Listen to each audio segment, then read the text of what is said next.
আব্বা জান আদম আলাইহিস সালাম ওই আরাফাতের ময়দানে জাবলে রহমত পারে দোয়া চেয়েছিলেন, কিন্তু আজকে লক্ষ লক্ষ আদমের সন্তানের যায় ওই পাহাড়ে তো সবার জায়গা ধরে না। তাই আরাফার ময়দানে যে যেখানেই তাকিয়ে থাকে ওই পাহাড়ের উপর উঠে যখন তাকাবেন চতুর্দিকে শুধু সাদা আর সাদা, লক্ষ লক্ষ লক্ষ লক্ষ মানুষ আল্লাহ দরবারে আপনি চোখের পানি ফেলে কাঁদে, সবার চোখে পানি, সবাই কাঁদতে লেগেছে। আল্লাহ মাফ করে দিন, ক্ষমা করে দিন, মাফ করে দিন, ক্ষমা করে দিন। এত কঠিন রৌদ্র, এত তাপ, এত কষ্ট, এখানে 40 ডিগ্রি হলে ঘর থেকে বেরোতে মন যায় না। একটা জায়গায় ডবল করে এসি লাগিয়ে দাও, তাও যেন আরামতে লাগছে না। ওখানে 50-55 ডিগ্রি, এত তাপ, কোনো গাছপালা নেই পাহাড় এলাকা, কিন্তু মানুষ কোনো কেন যেন ওই দিন পাগল হয়ে যায়, আল্লাহ আল্লাহ আল্লাহ করে কাঁদতে লাগে। গরমের কথা মনে থাকে না, জান যাবে কি বাঁচবে মনে থাকে না। কত মানুষ পড়ে গিয়ে অজ্ঞান ইন্তেকাল হয়ে যাচ্ছে। এই যুবকেরা আসলে নামাজ হয়ে যাবে, আবার লক্ষ লক্ষ মানুষ কাঁদতে লেগেছে। কয়েক মুহূর্তের মধ্যে একটা ঠান্ডা হাওয়া আসবে, মেঘলা হয়ে যাবে, আর কিছুটা পানি হালকা হবে। দিল যেন বলতে লাগলো এত শান্তি সুকুন একটা বয়ে যাচ্ছে, যেন আল্লাহ পাক দুয়াটা কবুল করে নিল। আল্লাহ পাক বলে, ইব্রাহিম রে, ঘরকে আমার ঘোষণা দিলাম, এতে কি তুমি খুশি হলে না? অবশ্যই আল্লাহ খুশি হয়েছে, তবে আমার মনে বড় আশা, মনে বড় বাসনা। কি বাসনা? আমি ইব্রাহিম যেন মুহাম্মদ রাসূলের দাদু হতে পারি। আল্লাহ পাক ওই যে আখরি নবী, নূর নবী, শাফাআতুন নবী, হায়াতুন নবী, ওই যে আপনার দোস্ত নবী আরশে আজিমের উপরে যিনার নাম রয়েছে, ওই নবী পাক যখন দুনিয়ায় আগমন করবে, আল্লাহ আমি ইব্রাহিম আমার খানদানে পাঠাবেন। এই যে নবীর আগমনের আলোচনাকে আরবিতে মৌলুদ বলা হয়, বাংলায় মিলাদ বলা হয়। বাপেরা মায়েরা, আজ কিছু মানুষ আমার নবী পাকের মিলাদ নিয়ে সমালোচনা করে বেড়ায়, অথচ নামাজ আছে, মিলাদের বেলায় আপত্তি আছে, রোজা আছে, নবীর মিলাদে আপত্তি আছে। মনে রাখবেন, আমল করে কখনো নাজাতের আশা করনি। আমল আল্লাহর খুশির জন্য করো, আল্লাহর শুকরিয়া আদায় করার জন্য করো। আল্লাহ তোমাকে কুকুর ছাগল না করে আশরাফুল মাখলুকাত করেছো, এই জন্য শুকরিয়া আদায় করে সিজদা দাও, নামাজ পড়ো, এক মাস রোজা রাখো, মালদার করেছে হজ করো, মালদার করেছে যাকাত দাও। এগুলো করে বাড়াই দেখাওনি, এইগুলো করে তুমি নিজেকে বড় কিছু মনে করোনি। হ্যাঁ, মরো তখন নিজেকে মনে করবে যেদিন তুমি আল্লাহ নবীকে দিলে জায়গা দিতে পারবে, ওই দিন বুক ঠুকে বলতে পারবে আমি মুহাম্মদ রাসূলের গোলাম, আর নবীর গোলাম কখনো জাহান্নামে যাবে না। সেদিন তুমি বলতে পারো। চলে গেছে তো ভাইরা আমার, আব্বা জান ইব্রাহিম আলাইহিস সালাম ওই পাথরের উপরে দাঁড়িয়ে কি করছেন? আমার নবীকে চাইছেন, তাই তো নাকি? আল্লাহ ওই নবীর আমার নসলে পাঠান, আমাকে ইব্রাহিম নবীকে, আমাকে মুহাম্মদ রাসূলের দাদু বানান। আমরা কত সৌভাগ্যবান। ইব্রাহিম নবীকে আল্লাহ জিজ্ঞেস করছেন, তুমি দাদু হতে চাও কেন? তুমিও তো একটা নবী। ইব্রাহিম আলাইহিস সালাম বলছেন, আল্লাহ কিয়ামতের দিন সবাই নফসি নফসি করবে, ওই দিন মুহাম্মদ রাসূলেরই ডাঙ্কা বাজবে। জোরে বলুন সুবহানাল্লাহ। ওই দিন যেন আমায় ডাকা হয়, এই মুহাম্মদ রাসূলের দাদু ইব্রাহিমকে ডাকো, আমি বড় খুশি হব। একটা নবী হয়ে বলছে আমাকে মুহাম্মদ রাসূলকে নিয়ে ডাকলে খুশি হব। আর আল্লাহ তো আমাদেরকে খুশি ভাবে মুহাম্মদ রাসূলের উম্মত করেছে, কিয়ামত দিন তো আমাদের ডাকা হবে, এ উম্মতে মুহাম্মাদি। এতে কি আমরা খুশি নয়?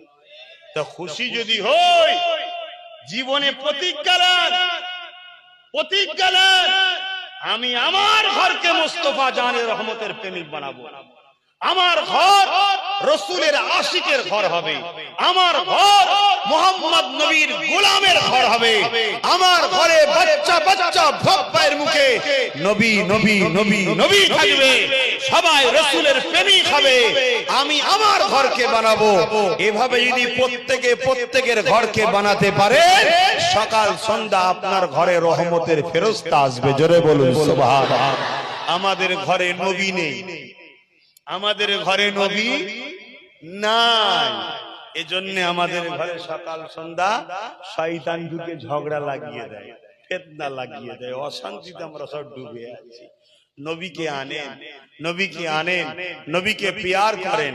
তো যাক, একটা কথাতে এ কথা এলো, যখন এই দুয়াটা চাইছিল আল্লাহ বলেছিল পাথর, ওই পাথর যার উপর দাঁড়িয়ে ঘর মাকাম ইব্রাহিমে যে পাথরটা, তুই এই লম্হাটাকে, এই মুহূর্তটাকে তোর বুকের মধ্যে স্মৃতি বানিয়ে লে। আল্লাহ কি করব না, ইব্রাহিমের পায়ে নকশাটা তোর বুকের মধ্যে রেখে দে। আল্লাহ কি করে করব, আমি তোকে নরম করে দিচ্ছি, তুই করে লে। কিয়ামত পর্যন্ত তুই ইব্রাহিমের পায়ে স্মৃতি তোর বুকে রাখতে পারিস, সব পাথর শেষ হয়ে যাবে, তোকে আমি কিন্তু হেফাজত করব। জোরে বলুন সুবহানাল্লাহ। একটা পাথর যদি ইব্রাহিম নবীর পায়ের দাগটা নিজের বুকে রাখার জন্য আল্লাহ যদি তাকে সম্মানিত করে, এটা পাথর আজও স্মৃতি আছে, আজও ইয়াদগার আছে, আজও লোক দেখার জন্য ঠেলে ঠুলে হুমকি খেয়ে পড়ে। বুঝছেন? তাহলে যে রাসূলুল্লাহর, ওটা কিন্তু আখির আমার নবীর পা নয়, আবার ইব্রাহিম নবীর পা।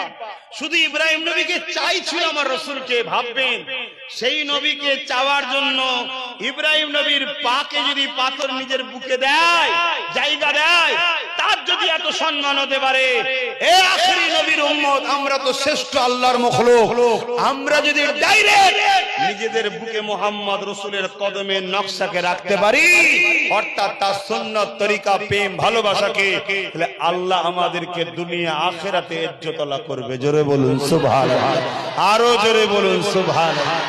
আমরা নবী ছেড়ে দিয়ে দিশেহারা হয়ে গেছি। কথা বুঝা আসছে? আমাদের সব আছে, 5 ওয়াক্ত আযান আছে, 5 জুম্মার নামাজ আছে, কোরআন তেলাওয়াত আছে, রোজা আছে, রোজার মাসে হালিম আছে, মুসলমানের স্টাইল সবই আছে। শুধু খুলে খুলে খুলে খুলে দেখো, নবীর আদব আর প্রেম নেই। যে আদব, যে প্রেম সাহাবারা করেছে, ওটা নাই। অনেকে বলি আমরা প্রেম করি, কিন্তু ওই প্রেমটা নাই যে প্রেমটা নবীর সাহাবারা করেছে, ওই প্রেম। আল্লাহ নবীকে একটু সম্মান করলে অনেক মানুষে অনেক সমালোচনা হয়। অনেক সময় আমরা দেখেছি, অনেক জায়গাতে শোনা যায়, দাঁড়িয়ে রাসূলকে সালাম দেওয়ার জন্য সমালোচনা হয়। অথচ সাহাবাদের আদবের কথা শুনলে অবাক হয়ে যাবে। এই দাঁড়ানোটা কোনো মাসলা নয়, এই দাঁড়ানোটা হলো ঈমান, আকীদা, মুহাব্বতের ব্যাপার। মাসলা এখানে থাকে, আদব, প্রেম, ভালোবাসা এখানে থাকে, ঈমান এখানে থাকে, শরিয়াত এখানে থাকে। ঈমান এখানে থাকার জায়গা, শরিয়াত এখানে থাকার জায়গা। এ হাজারো প্রশ্ন করে, এ কোনো প্রশ্ন করে না। এ যদি কাউকে একবার জায়গা দিয়ে দেয়, আর কোনো প্রশ্নের ব্যাপার থাকে না। কিন্তু দিন রাত সর্বসময় প্রশ্ন করে বেড়ায় এ যুবকেরা। তাই দলিল এ চায়, এ দলিল চাই না। তাই দাঁড়ানোটা হলো এখানের ব্যাপার, এখানের ব্যাপার নয়। এ যুবকেরা, এ নবী পাকের প্রেমিকেরা, আল্লাহ নবীর সাহাবীদের মধ্যে থেকে এক সাহাবীকে রাসূলুল্লাহ দায়িত্ব দিয়েছিলেন, তোমার কাজ হলো আমার ঘোড়াকে গোসল করানো, লাওয়া দেওয়া, খাওয়া দাওয়া, দেখাশোনার দায়িত্ব। এবং আমি যখন কোন সফরে যাব, ওই ঘোড়ার পিঠে যে কাজাবাটা বাঁধা হয়, ওইটাকে বেঁধে দিওয়া। কাঠের তৈরি কাজাবা, যার উপরে বসতে হয়, ডাইরেক্ট ঘোড়ার পিঠে বসলে নরম পশমে স্লিপ হয়ে যাবে। এর জন্য একটা কাঠের তৈরি করা হয়, পরবর্তীতে উন্নত হয়ে হয়ে সেটা চামড়ায় চলে এসেছে। এই যুবকের আল্লাহ নবী একদিন শীতের সময় গভীর রাতে হঠাৎ করে বললেন, সাহাবীকে খবর পাঠালেন, আমার ঘোড়াটা রেডি করো, আমি সফরে যাব। যেমন আমরা আমাদের সাথীদেরকে বলি অমুক জায়গায় প্রোগ্রামে বেরোবো, গাড়িটা তাড়াতাড়ি রেডি করো। আল্লাহ নবীর সাহাবী ওই সময় যখন খবরটা পেলেন, হুজুরের তখন গোসল করা ফরজ হয়ে গিয়েছিল। ওই সাহাবীর গোসলের ফরজ হয়েছে, বুঝতে পারছেন? গোসল কেন ফরজ হয় বুঝতে পারলেন? কিন্তু এত কঠিন ঠান্ডা, চিন্তা করছে এই অবস্থায় যদি আমি গোসল করি আমি এতে কালো হয়ে যেতে পারি ঠান্ডায়, তাহলে পানি গরম করতে হবে। এখন তো গিজার সিস্টেম, তখন কি গিজার ছিল নাকি? আর গিজার দিলেই কি হয়ে যায়? 2-5 মিনিট তো সময় লাগে। তো হুজুর বলেছেন আমি এক্ষুনি বেরোবো,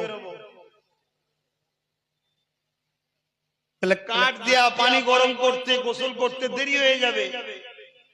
সাহাবী ভাবছে আমি তো গোসল ফরজ, নবী যে কাঠটাই বসে ওই কাঠটাই হাত দিই কি করে? কোরআন হাদিসের কোন জায়গায় আছে নাকি দেয়া যাবে না? আল্লাহ বলেছিল নবী যে কাঠে বসবে কাঠ না পাকালে হাত দিওনি, কোন জায়গায় নেই। সাহাবা হাদিস পাকে কি রাসূল বলেছিলেন যে আমি যে কাঠের উপরে বসবো খবরদার না পাকাতে হাত দেবে না? না, ওটাও নেই। সাহাবী ভাবছে আদব দেখুন, আদব আদব তার দিল বলছে আরে আমার দয়ার নবী বসবে, পাক নবী বসবে, আমি ওটাই হাত দিয়ে কি করে? আর হাতটা তো না পাক নয় রে বাবা, শরীর ফরজ গোসল হয়েছে, হাত তো পাক, তিনবার ধুয়ে ফেললেও তো হয় না। তিনার আদব দেখুন। হ্যাঁ, আমরা তো সে আদবই করতে পারি না, একটু দাঁড়িয়ে সালাম দিই সমস্যা হয়, তাই তো নাকি? তো ওই সময় সাহাবী কি করলেন, আর এক ভাইকে বললেন আপনি বেঁধে দেন। নবী পাকের হুকুম, সাহাবী উঠে ঘোড়ার পিঠে ওই সাহাবী কাজাপাটা বেঁধে দিলেন।